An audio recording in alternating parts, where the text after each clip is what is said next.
Hello, everybody, and welcome back to the Heumann Perspective. Today, we're going to be speaking with Nick Bruckman and Ady Barkan. And Nick is the director of Not Going Quietly, and Ady is the main character in the movie. I don't know how many of you have seen the film, but I strongly encourage you to do so. It is an important historical piece about activism in the United States. And Ady, who started out as an activist and acquired ALS as he was moving forward with his quest to secure adequate health care. And so today what we're going to be learning about is more about the film, why it was done, and also about Ady and the man he is, and some of his vision for the future. So welcome both of you to the program. Thank you so much, Judy, for having us for this conversation and for your incredible leadership over the decades. Thank you. You're getting into decades too now. So Nick, can you give us a little bit more information about why you decided you wanted to do this movie? How did you learn about Ady? And why did you want to make this film? Thank you, Judy. Great to see you, Ady. And echoing everything Ady said, but what an honor it is to be here and share the virtual podcast stage with you, Judy. I was greatly inspired, amongst many other things, by your work and by the film Crip Camp, which is another incredible testament to the power of activism to create social change, which I saw right as we were in the final stages of making Not Going Quietly, and it gave me a boost in the arm about the story I wanted to tell and how stories can make a difference in the world. When I have been telling stories for a long time, I was making films as a little kid growing up with a VHS camcorder. I'm a New York City native, raised, and around the time that 9/11 happened, I became politically aware. I was a teenager going to school and living in Manhattan, and became very aware of the impact that our country's foreign policy has on the world. And it was a sort of awakening moment. I went down to the site of the Twin Towers with my movie camera to see how I could help. Of course, there was very little I could do. But I decided in the subsequent wars and in the activism that I became engaged in of anti-war movement here in New York, that I really wanted to dedicate my passion for storytelling into documentaries and into social justice work and try to combine those two passions. And that led me to starting a company, doing films for brands, doing films for nonprofits, a lot of social change films. And that led me to meet Ady many years later in 2018, when he and Liz Jaff launched the Be a Hero movement. Ady had just met Senator Jeff Flake on that fateful day on an airplane, where he told his story and was propelled to the national spotlight of the face of the movement for universal health care, which he still is today. And he needed a short film made, him and Liz, to launch their campaign. And I was hired to make that short film and flew out to meet him in Santa Barbara. And as many do, as you see in the film, was completely transfixed, fell in love, was moved to tears, and of course was incredibly inspired by Ady, by who he is, more so than just his activism. And I pitched him basically that first day, hey, after we finish this short launch video, what do you think about letting me tag along for what turned out to be about 3 years? And fortunately, he said yes, and I think was able to convince Rachel and the other members of the family to do so as well. So that's the abbreviated version. Thank you very much. As the listeners can see, Ady uses a communication device. And I was wondering, Ady, if you could give us a little bit more information about the device you use. I use eye gaze technology to write and speak. A small bar below my tablet tracks exactly where I am looking on my screen, which allows me to type by looking at each letter in order to spell out each word. The software also has some predictive text generation. Then I press a speak button, and the text is converted to audio. Having to type things out one letter at a time means there are hundreds of things I want to say every day that I just can't get out there.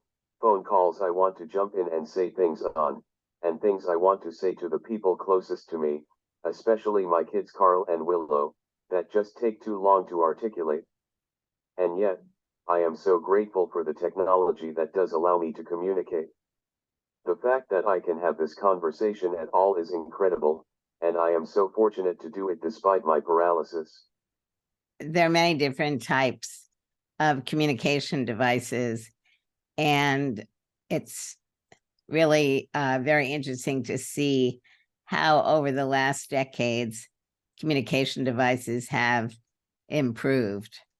Many years ago, there were no devices that allowed for eye gazing. So I think it's really very important for so many reasons, Ady, that you continue to play a very vibrant role to allow people to learn so many different things about you, part of which is your ability to communicate with eye gazing equipment. And hopefully people like you and others who are using augmentative communication devices really continue to become empowered about recognizing that communication devices really enable people to live their lives in a way where you don't disappear. So thank you for really the transitions that you've made in your life. And I think that in and of itself is one of the important parts of the film for me, is how you really have stuck in it, stuck with it. Why did you agree to making the film? Why did you believe that it would be a valuable film to be made, and also make yourself and your family, very exposed? When Nick first approached my wife Rachel and I, we initially had reservations, but we thought the film would be a great memento for Carl and Willow to have when I'm not around anymore. Of course my children know me as their silly dad, but I also want them to be able to know who I am and how their existence motivated me to fight for a better world until my last breath. I also thought the movie could provide a useful tool for the progressive movement. It is about my family, but it is also about the millions of Americans who came together during the Trump presidency to preserve our democracy. Being part of the movement for justice has given me purpose, a community, and the chance to nudge our society in the right direction. I want viewers to know that I've found great joy and meaning in the struggle for justice, even as ALS has paralyzed my body. And I want them to know that a sense of purpose and the opportunity to give back are things available to everyone who becomes part of the fight for a more just society. Thank you. Continuing, Ady, you entered the world of disability quite abruptly when you were diagnosed with ALS. Could you share with us what some of your views were about disabled people prior to acquiring your disability, and how have those views changed over the last number of years? Like many able-bodied people, I didn't have strong opinions about disability before I got sick. I was a progressive activist, and I was working for economic and racial justice, but I didn't think about society or politics through a disability lens. My exposure to the idea of disability justice began as I learned to navigate my own deteriorating body and as I became dependent on home care in the context of the moral abomination that is our healthcare system. I knew our healthcare system was broken before my diagnosis, but having a serious illness made it personal. Initially, my insurance company refused to cover the equipment and home care I need to live. This is just one example of how our system preys on disability for the profit of a few. And this is just one part of my story that I've been sharing with the help from people like Nick, hoping to create a louder drumbeat as part of the disability movement. I now understand that we can't have healthcare justice without centering disability justice. It is within our reach to design a more inclusive society, one where disabled people have the support they need to lead independent lives? And our politicians owe it to us to create policy that centers our lived experiences. Our stories are powerful tools for change. We need to tell the stories of disabled people and move us to action, and I am very grateful that Nick told my story in such a beautiful way. So you today identify yourself as a part of the disability movement, is that correct? Yes. Are you active in any organizations? Well, most importantly, I still help lead the Be a Hero organization, and we are fighting for healthcare justice, including as part of a coalition of organizations working together to win home care for everyone. That's good to know, and we'll have to talk about that separately. How do you keep moving forward in your fight for healthcare? Well, I could answer that in various ways. But the most immediate and direct way that I am surviving is thanks to great technology and great people. I told you about my communication technology. But even more elemental to my survival are my ventilators, which have been running non-stop and without fail for 3 years. And I also depend on my suction machine to keep my airway clear, and my wheelchair. The other ingredient is people. If I did not have my 24-hour team of caregivers, I would have no other option but to be in a nursing home, or choose to die. In a nursing home, my quality of life would deteriorate dramatically, and I'd be isolated from my family and community. My caregivers, like Izzy and Mario, who are both featured in the film, allow me to live at home where I can be with my family every day. Carl and Willow can climb up onto my lap and we can have conversations or listen to music together.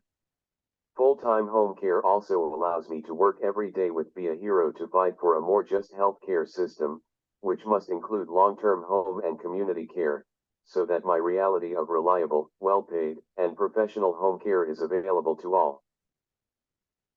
What have you learned about yourself over the last 6 years or so? I actually am struggling to answer that thoughtfully. I don't know why it's a hard question for me, but I will have to get back to you. Well, let me project a little bit. I presume that you have learned that you're more resilient than you ever thought you would have to be. Is that true or false? True. But I also find myself being more fragile and weak than I want to be, and that is the paradox I am struggling with. Okay. Nick, what role did your family and their connection to disability play in creating this film? Yeah, thanks for asking, Judy. I don't identify as somebody with a disability, and I was very conscientious about that, telling a story that, even though Ady, as you said, was new to this community, it was something that I wanted to be very cognizant of telling that story right, and in a way that was inclusive, and in a way that didn't feel like an outsider entering that community. And a lot of that was just letting Ady lead the way and let Ady be the one to crack the jokes, and Ady to be the one to tell us when we could enter the bathroom with him to film him shower and when we should back off. My background in coming to this has a lot of disability activism in my family. My grandfather was blind from age 7. He was Indian, and he went back to India as an adult to start the Lighthouse for the Blind in Calcutta. This was in the 1940s and 50s, when the blind had very little rights and no work opportunities of any kind. And even now today in Calcutta, there's a picture of him hanging up there. He's long deceased, but I went there and they were all very excited to see me. And it was one of the most kind of moving experiences of my life. And my aunt, Vicky Bruckner, was born with cerebral palsy and is actually a contemporary of yours, Judy, and knows you for a long time and was Yeah, I very was going proud. to say, in full disclosure, we're friends. She was very proud of me to know that, the film had been that you'd had an opportunity to see it and connect with you about it. And that to me was very gratifying because she told me a lot growing up. She's really my closest relative, her and her husband, Bill. Both of them are lifelong disability rights activists. My uncle Bill also has a disability. And it stayed with me very strongly from the early days where I picked up a movie camera. She told me, I remember watching some kind of Christmas fundraiser, and she told me one day as a kid, I was in one of these in the 1950s. They put me on TV in my leg braces for Christmas, and they made me stand there while they took phone calls and raised donations. And it was the most humiliating and painful memory of my childhood. And I don't ever want, people with disabilities portrayed in that way. And that really stuck with me. And I remember one time I got a documentary, I won't say what it was, I think it was produced by Oprah and had a very patronizing view of disabled folks. And I showed it to her because I thought it would be a good present. And she explained to me that this isn't the way it's done. And so I had a lot of teaching moments. I had teaching moments with Ady too, where I had to learn about how to work with him and respect his boundaries. And I also worked a bit with the disability community. I had the opportunity, we consulted with Reed Davenport, who's an incredible filmmaker with a disability. I wanted to make sure that the story felt that it had authenticity, even acknowledging that I am not from that community. And so those were the steps we've taken.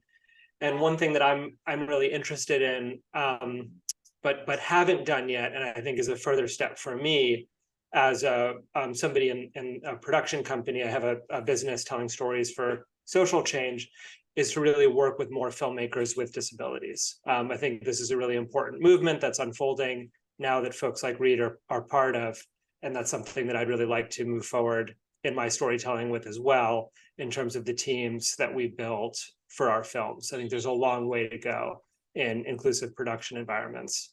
And something that I'm very passionate about because of my family's background and because of the opportunity to tell Ady's story. I think you probably know about Forward Doc, which Jimmy LeBrack, who is one of the co-directors for Criff Camp, and I know is friends with your producer. He and a number of other people have started that organization, Forward Doc, with the vision of bringing together disabled individuals who are doing documentaries, as well as others like yourself who want to learn from disabled documentarians. So, Ady, your family is a prominent part of the film, even though they were not with you while you were traveling. Can you talk about the role that they played on your journey? I am incredibly lucky to have my wife Rachel, and our two kids Carl and Willow. A part in the film where I look directly into the camera and talk about my son Carl, and how I want him to be proud of me. I was holding back tears the first time I watched the film at home, imagining how much of Carl's future I would miss, and how my absence would affect him, all the while grieving all of what ALS has already stolen from us. I wrote my memoir and agreed to do the documentary because I wanted my children to know me, not just remember me. I want them to know how I lived and how I loved them. I wanted them to know that I did everything I could to leave behind a kinder and gentler world for them to mold. But I have lived longer than I expected to. They know me now from their own experience. This weekend, we went to the zoo to see a beautiful nighttime light exhibit. We sat in the backyard at a friend's birthday party. And we bought a Christmas tree extra early, and the kids are already asking me to play them songs for exuberant living room dancing. These are real blessings. Absolutely. Absolutely. I really don't know Willow. She was just so little. But if she's anything like Carl, you've got two amazing kids.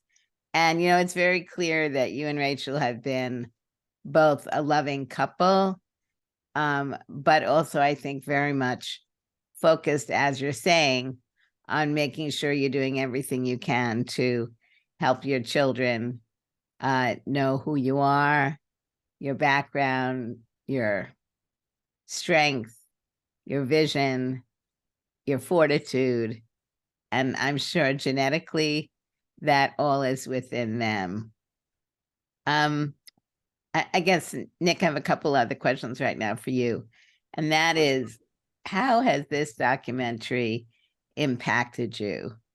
Both when you were making the film, because as you explain, you didn't come to Ady with the thought of doing a full film. That's something that evolved. So maybe a little bit more about how and why that evolved. So the film is really about how the personal and the political are interwoven. And that's, to me, what Ady's story is about. We talked about the role that Ady's caregivers play in his life, and the fact that Ady's able to spend time with his family because of the health care that he has and because of the caregiving that he receives. And all the personal scenes in the film are really about that, are about our society, are about the political structures that we built for ourselves as a community, the support and resources that we provide people with disabilities. And in making the film, I didn't really realize that what I was making was that. I thought it was a film about activism. And what happened for me personally, and I've told Ady this before, which was that I was really focused on the election, the activism, the movement for universal health care, the Medicare for All bill. But the process of making the movie was actually spending time with Ady and Carl, as you see in the film. And of course, the movie becomes so much about that.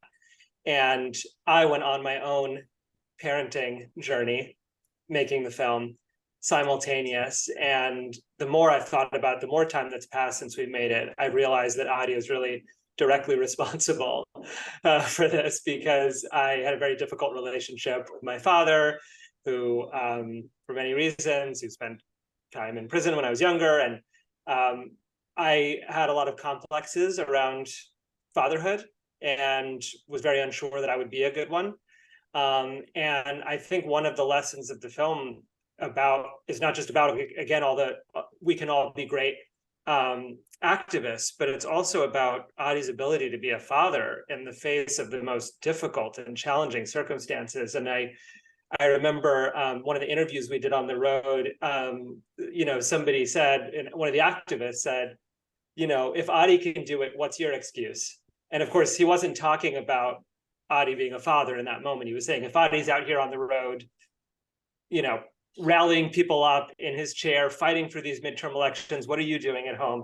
But to me, that was always like, what's my excuse about not wanting to take that journey? And so my partner and I did, and my son Zephyr was born 3 weeks before the movie premiered at South by Southwest. So I had this, very connected moment. And so the movie and the experience of the movie had this really personal, transformative effect on me, that I still think about, and I still think Ady can teach us all about. And that's, to me, what I hope the movie reflects, is that our stories have power, that even our deepest trauma and pain, which we all feel, I think in some ways Ady's pain and Ady's challenges are the most visible, maybe of almost anybody's that we can think of. They're the most prominent, but all of us do have some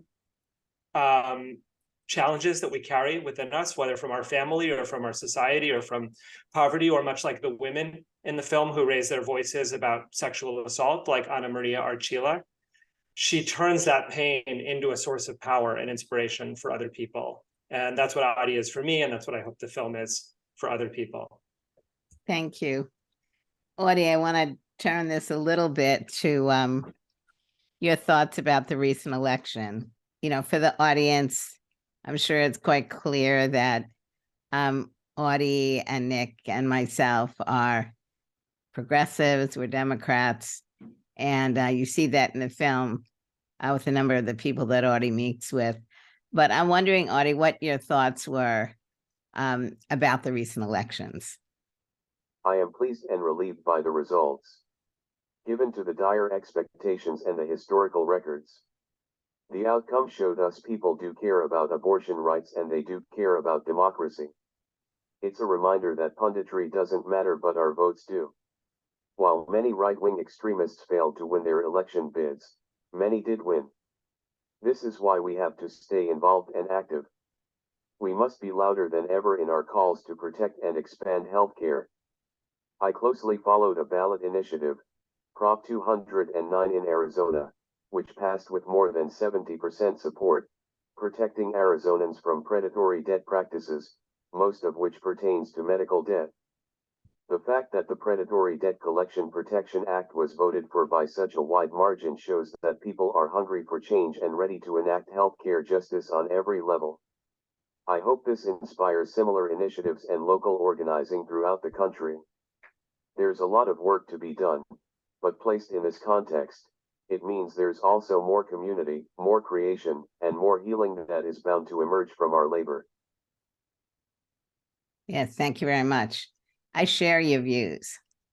And I think what we're also seeing and seeing other leaders who are focusing on the issue of statewide elections. I believe that one of the important aspects about what's been going on over the last number of years is the need for us to really to have a better understanding about the electoral process overall. And so frequently our knowledge, and I will include myself in this, may be quite disjointed. You work on the federal level and not necessarily on state elections or local elections. And I think what we're seeing is how very important it is to really focus on school boards and judgeships and city council and county boards and state assembly and state senate on up the line, since people frequently will move from one position to another. And, you know, again, including myself, there are numbers of times when I don't know all of the candidates who are running for a broad range of local positions. And it's made me realize much more carefully that being knowledgeable about all we are voting for is really very important. Nick, what projects do you have coming up? Thank you. I'm working on a few new documentary projects that are in very different worlds than the one that we're talking about today, about not going quietly. My company, People's TV, that was originally doing the videos for Be a Hero, is doing a lot of social justice related storytelling. So we do films for Black Lives Matter, for Greenpeace, for the Nature Conservancy, and we also do other films for progressive candidates and causes during the election cycles. We did ads for Joe Biden in 2020. And in my feature storytelling, we are working at People's TV about something set in the cryptocurrency world, which is a very, very different topic of much interest and social let's say, controversy that I'm exploring, and also something about the food industry, both of which are kind of complex and interesting topics. These projects take a long time. I met Ady in 2018, and here we are talking about the film in 2022. So you really have to have a lot of commitment, and you have to really want to spend time with somebody for a couple of years in order to undertake this. So I tend to be very, very picky about the stuff I take on. How long did it take to make Crypt Camp, Judy? I mean, Jimmy and Nicole and Sarah Boulder, I think they worked on the film 4 or 5 years. So yeah, many years and an incredible amount of work, as people can see in Crypt Camp, as well as with the film that we're discussing today. Ady, I think you had a question or two that you wanted to ask me. Is that correct? I wanted to know how you feel about the state of the disability movement today, how it has changed, and where you hope it can go. Well, I think it's changed dramatically in my lifetime. When I was growing up, there were things that were happening. And after the Second World War, there were disabled veterans organizations that were being supported and formed with the support and financing of Congress. They were working on many issues around accessibility and healthcare and support, like personal assistance and attendance services. And there were many different types of groups: United Cerebral Palsy, Muscular Dystrophy Association, March of Dimes. But I would say there was not really a movement. And by that, I mean organizations that were really coming together to work more unified. That started happening in the late 60s and 70s with education laws like what was in the beginning called the Education for All Handicapped Children's Act, which is now called the Individuals with Disabilities Education Act, and Section 504, and the Americans with Disabilities Act, and other pieces of legislation. I think what we've been seeing over the last number of decades is disabled people coming together, even though they may be a part of a particular disability group, because that's the disability they have. Groups like the Consortium for Citizens with Disabilities, the National Disability Leadership Network, these groups are bringing people together. All of that's really important.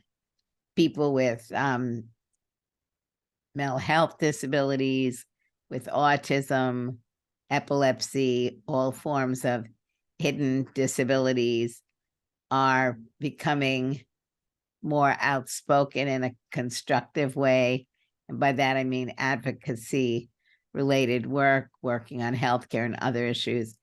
And the movement itself is really evolving and growing. So, my expectation is over the next 3 to 10 years that we will continue to see people recognizing the importance of working collaboratively across disability issues, and that legislation like healthcare, like personal assistance, like enforcement of existing laws on employment discrimination, education, are becoming something which more people who have disabilities are recognizing that their voices make a difference.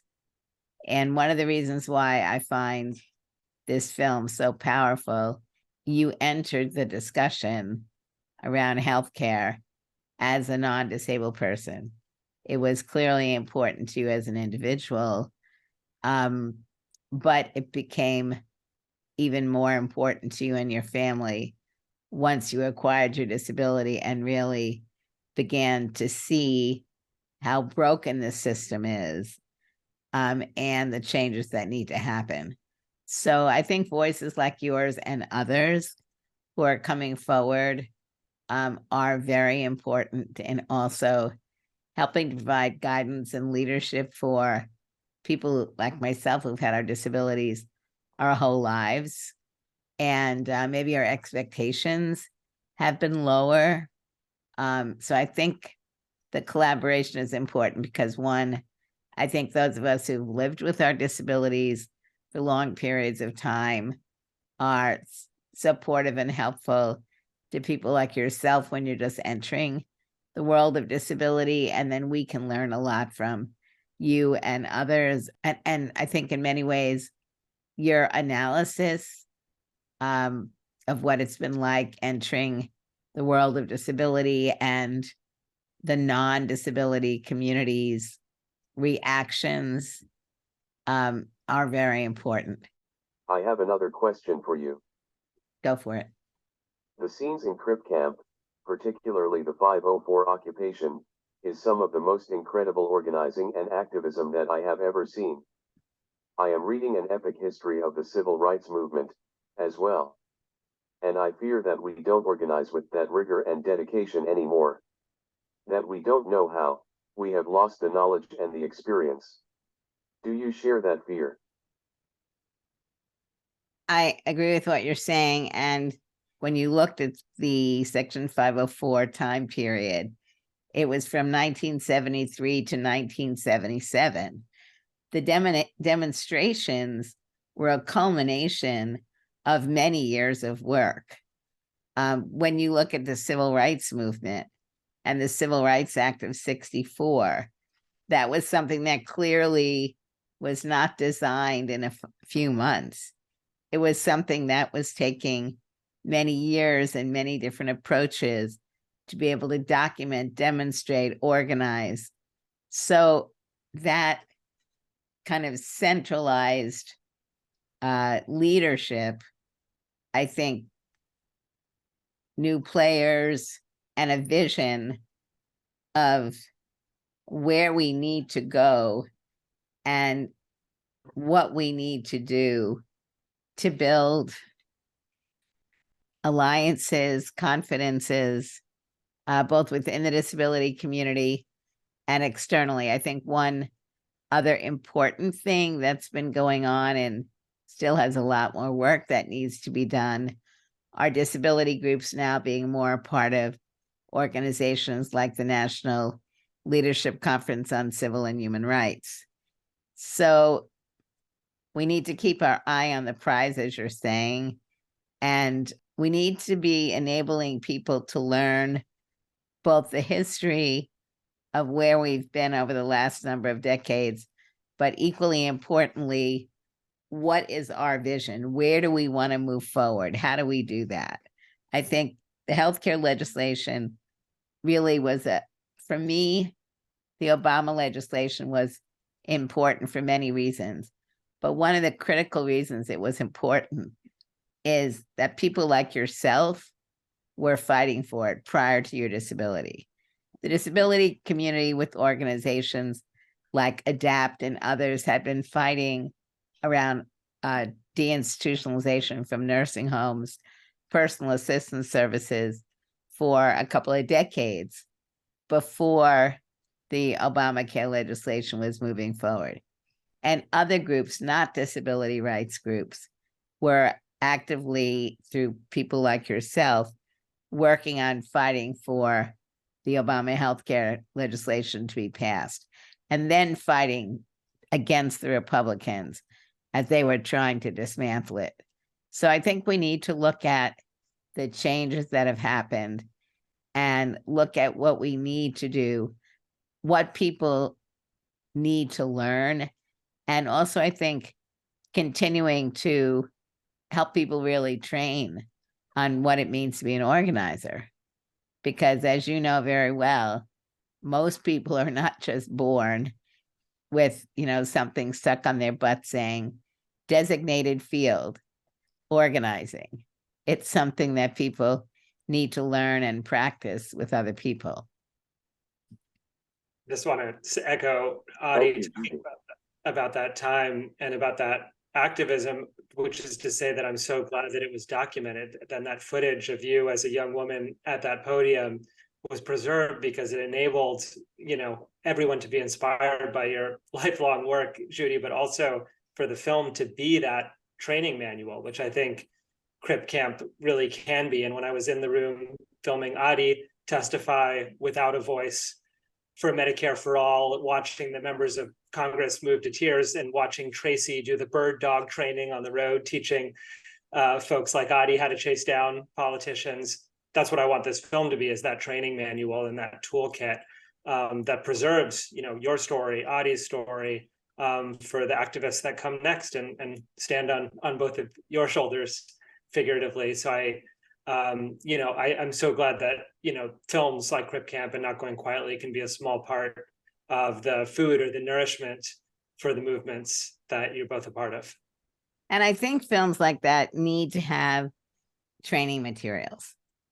There needs to be a way of people looking at Not Going Quietly and really learning from and asking questions about how Ady and others as organizers, what do they do? Why do they do it? How do they do it?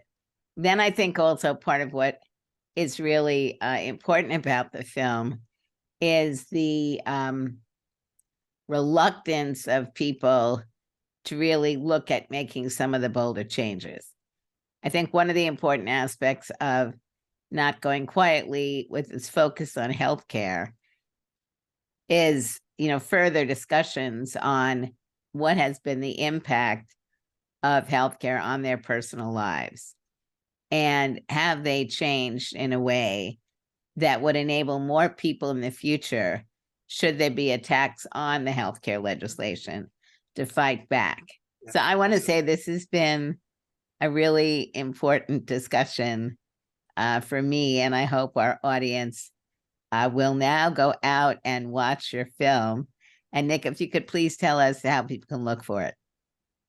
Yes, so Not Going Quietly is on Hulu, and there is an educational guide that was made by PBS. It broadcast on POV late last year, so you can download that. And we are, of course, wanting to do those kinds of impact screenings that you're describing. Of course, the film came out during the pandemic, so a lot of that has been virtual. But if folks go to notgoingquietlyfilm.com, and there are activists, organizers, any of those local partner organizations, we would love to do these kinds of events moving forward. And yeah, it's also available for download on iTunes and Amazon and all that kind of thing. So thank you, Judy, for giving me the opportunity to share the film. And Ady, thank you as always for your friendship and solidarity and trust. Thank you both, and thank you, so Ady. much, Judy. This has been a pleasure. This has been a great opportunity and a great learning experience for me. So thank you both, and I look forward to staying in touch. History won't forget us or try to minimize